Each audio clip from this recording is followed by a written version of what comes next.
बिस्मिल्लाहिर्रहमानिर्रहीम। The Muslim post के मोअज़्ज़ज़ सामीन और नाज़रीन अस्सलाम वालेकुम। एक नई वीडियो के साथ बासे ज़मान आपकी खिदमत में हाजिर है। नाज़रीन, जैसा कि आप जानते हैं कि अर्तुग़रुल गाज़ी इस वक्त पूरी दुनिया में मौज़ूअ बहस है। पिछले 5 सालों से तुर्की, पाकिस्तान, भारत, अरब ममालिक, यूरोपियन ममालिक, वेस्टर्न दुनिया और अमेरिका में अर्तुग़रुल गाज़ी के किरदार पर बहस हो रही है कि यह है क्या, कौन था अर्तुग़रुल गाज़ी, वाकई कोई हकीकी किरदार है या फिर एक फ़र्जी किरदार है? क्या वाकई दुनिया की सबसे अजीम सल्तनत खिलाफत उस्मानिया का हकीकी बानी यही अर्तुग़रुल गाज़ी है? इसने आलम इस्लाम को मुत्तहिद करने का जो ख्वाब देखा था और अपने बेटे उस्मान गाज़ी की इन्हीं खतूत पर तरबियत की थी, क्या वाकई एक खाना बदोश कबीला का सरदार होकर दुनिया की 2 अहम ताकतों मंगोलों और सलेबियों से बरसरे पैकार था और दोनों को शिकस्त देकर मुसलमानों की अजमत रफ्ता बहाल की थी? मौजूदा दौर में ये बहस इसलिए हो रही है कि दिसंबर 2014 में तुर्की के सरकारी टेलीविजन चैनल TRT ने एक ड्रामा नशर करना शुरू किया, डेरिलिस अर्तुगरुल। ये 2019 तक जारी रहा। यह ड्रामा 5 सीजन पर मुश्तमिल था।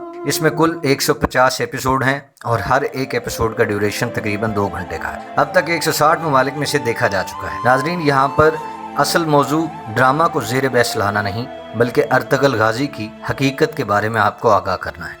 तो चलिए सबसे पहले ये जानते हैं कि तुर्क कौन थे। मावरान नहर का इलाका, जिसे हम आज तुर्किस्तान का नाम देते हैं, और मशरिक में मंगोलिया और शुमाली चीन की पहाड़ियों से मगरिब में बहरा खज़र और शुमाल में सिबेरिया के मैदानी इलाकों से जनूब में मर सगीर और फारिस तक फैला हुआ है। गज़ खानदानों का वतन है। इस इलाका में इस खानदान के बड़े बड़े कबाइल रिहाइश पजीर थे और तुर्क या अतराक के नाम से जाने जाते थे। 6ठी सदी ईस्वी के निस्फ सानी में इन कबीलों ने अपने असल वतन को खैरबाद कहकर ग्रोह दर ग्रोह एशियाई कूचक की राह ली। मौर्रिखीन इनकी नकल मकानी की कई तौजीहात करते हैं। बाज़ का ख्याल है कि इसकी वजह इक्तसादी बदहाली थी। शदीद कहत और बढ़ती हुई आबादी ने इन्हें तर्क वतन पर मजबूर किया और वो ऐसे इलाकों में आकर बसे जहाँ वसी चरागाहें और खुशहाल ज़िंदगी के असबाब वाफिर मकदार में मौजूद थे। बाज़ मौर्रिखीन कहते हैं कि इस नकल मकानी के पीछे सियासी अवामिल कार फरमा थे। तुर्कों को बाज़ ऐसे ताकतवर कबाइल की दुश्मनी का सामना करना पड़ा जिनकी ताकत और तादाद इनसे कई ज़्यादा थी, जैसे कि मंगोलिया। लिहाजा मंगोलियों की दुश्मनी से बचने के लिए इन कबीलों ने मगरिब की राह ली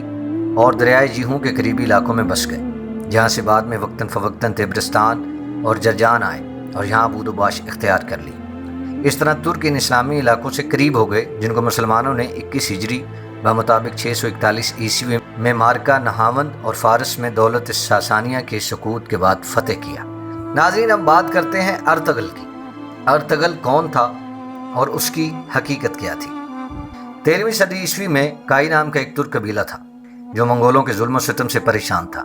मौसम, वबा और पहाड़ों की ठंडक ने इसे परेशान कर रखा था। भेड़ें चराना इसका पेशा था। इस कबीला के अमीर ने हलब में ज़मीन हासिल करके शाम के इलाके में अपने कबीले को आबाद किया, जहाँ सलीबियों से मुसलसल इसकी लड़ाई रही और बिल आखिर इस कबीला के जांबाजों ने हलब के इलाके में सलीबियों के खुफिया किले को मुस्मार कर दिया। हलब के शाही महल को सलेबी साजिशों और गद्दारों से निजात दिलाई।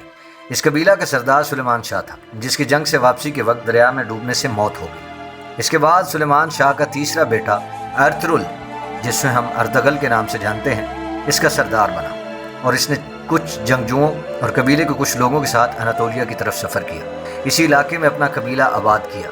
यहाँ इसने मंगोलों और सलेबियों दोनों से मुसलसल लड़ाई की। दोनों को शिकस्त से दोचार करता रहा और कई सलेबी किलों को इसने फतह कर लिया। फतूहात का आगाज़ हानली बाज़ार से किया, जो आज भी तुर्की में मौजूद है और ये दुनिया के कदीम तरीन बाज़ारों में से एक है। अर्तुग़रुल की जंगी सलाहियतों और कामयाबियों से खुश होकर सल्जूक सल्तनत के फरमानरवा सुल्तान अलाउद्दीन कैकबाद ने सगूद का इलाका इसे दे दिया और अर्तुग़रुल को वहाँ का सरदार आला बना दिया। अर्तुग़रुल की बीवी हलीमा से 3 बच्चे पैदा हुए। सबसे छोटा बेटा उस्मान था, जिसके बारे में अर्तुग़रुल ने कई मरतबा ख्वाब देखा कि वह आलम इस्लाम को मुत्तहिद करेगा और दुनिया की अजीम सल्तनत कायम करेगा। खुफिया तंजीम सफ़ेद दाढ़ी वालों ने भी उस्मान की आमद का तस्करा किया। उस्मान ने जवान होने के बाद कबीला की जिम्मेदारी संभाली और अपने वालिद की तरह ये भी मंगोलों और सलेबियों के खिलाफ बरसरे पैकार हो गया। अर्तुग़रुल की पूरी जंगी मुहिम में शेख इब्न अल-अरबी ने रूहानी पीर के तौर पर बहुत मदद की। इसके अलावा अर्तुग़रुल के 3 बहादुर साथी, जिन्हें हमने ड्रामा में भी देखा, बामसी बे, तुर्गुत बे और रोशान बे, इसका बहुत साथ देते थे और इनकी बहादुरी, शुजाअत और जानसारी अर्तुग़रुल के साथ थी। नाजरीन, उस वक्त मंगोलों का जुल्म सितम, सलेबियों की साजिशें और अपनों की गद्दारी कि जिस तरह के आज के हालात हैं, 13वीं सदी के हालात भी इससे बदतर थे। चंगेज़ खान की फ़ौज मुसलमानों को तबाह बर्बाद कर रही थी। सलेबी मुसलसल मुसलमानों के खिलाफ साजिशों में लगे हुए थे और मुसलमान भी कम हिम्मती के शिकार हो चुके थे। वो सलेबियों और मंगोलों की साजिश का शिकार होकर अपनों के साथ ही गद्दारी करते थे। ان مشکل حالات میں ارطغرل غازی نے عالم اسلام کو متحد کرنے اور انہیں ذلت و خواری سے نکالنے کا خواب دیکھا، اور اس کو سچ ثابت کرنے کے لیے انہوں نے جدوجہد کی۔ عیسائیوں، صلیبیوں اور منگولوں نے اپنا خوف قائم کر دیا۔ ارطغرل ترک زبان کا لفظ ہے، یہ دو لفظوں ار اور ترل سے مل کر بنا ہے۔ ار کے معنی آدمی، سپاہی یا ہیرو کے ہیں، جبکہ ترل کے معنی عقاب، پرندے کے آتے ہیں، اسی کو شاہین بھی کہتے ہیں۔ ارطغرل کی ولادت 1190 میں ہوئی اور وفات 1280 میں، یعنی 90 سال کی عمر میں ارطغرل غازی نے وفات پائی۔ ارطغرل غازی ایک بہادر، نڈر، بے خوف، عقل مند، دلیر، ایماندار اور باروب سپاہی تھا۔ وہ ساری عمر سلجوقی سلطنت کا وفادار رہا۔ مولانا اکبر نجیب آبادی نے اپنی کتاب تاریخ الاسلام میں لکھا ہے کہ ارطغرل اپنے 400 جنگجوؤں کے ساتھ اناطولیہ جا رہا تھا۔ وہاں اس نے دیکھا کہ دو فوجیں آپس میں لڑ رہی ہیں، ایک فوج جیت رہی ہے اور دوسری فوج شکست کھانے کے قریب پہنچ چکی ہے۔ ارطغرل نے اس وقت اپنے ساتھیوں کے ساتھ شکست خوردہ فوج کا ساتھ دیا۔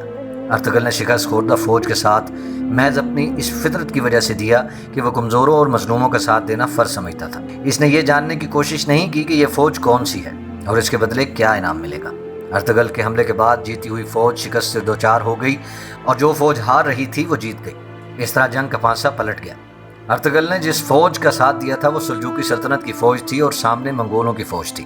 بعض مورخین نے صلیبی فوج لکھا ہے۔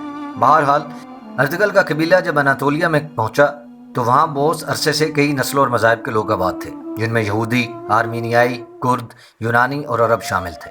اس علاقے کے مغرب میں ماضی کے مقابلے میں بہت کمزور بیزنٹائن امپائر تھی، جس کا اختیار اچھے دنوں میں اناطولیہ سے ہوتا ہوا شام تک تھا، اور مشرق میں سلجوق، جو اپنے آپ کو رومی سلجوق کہتے تھے۔ 13ویں صدی کے وسط میں منگولوں کے ہاتھ شکست نے سلجوقیوں کو کمزور کر دیا۔ وہ منگولوں کو نذرانے دینے پر مجبور ہو گئے تھے۔ ماضی کی دو طاقتور حکومتوں کا اختیار ان کی سرحدوں کے درمیان واقعی غیر یقینی صورتحال کے اس علاقے میں نہ ہونے کے برابر تھا، لیکن یہ صرف جنگجوؤں کی آماجگاہ نہیں تھی۔ مہم جوئی کرنے والوں کے علاوہ یہاں وہ لوگ بھی تھے جن کے پاس جانے کے لیے کوئی اور جگہ نہیں تھی۔ معتبر تاریخی حوالوں سے یہ بھی معلوم ہوتا ہے کہ ارطغرل کا تعلق ترک قبیلے کی شاخ کائی قبیلے سے تھا۔ ان کا خاندان بیگ یعنی کہ سردار کہلاتا تھا۔ یہ قبیلہ عقیدتاً اہل سنت والجماعت سے منسلک اور مسلکاً حنفی تھا۔ تاریخ کی کتابوں میں ارطغرل کی زندگی کے احوال اور ان کی سرگرمیوں سے متعلق زیادہ معلومات نہیں ملتی، البتہ ان کے بیٹے عثمان اول کے ڈھالے ہوئے سکوں سے تاریخی طور پر ان کی وجود کی تصدیق ہوتی ہے۔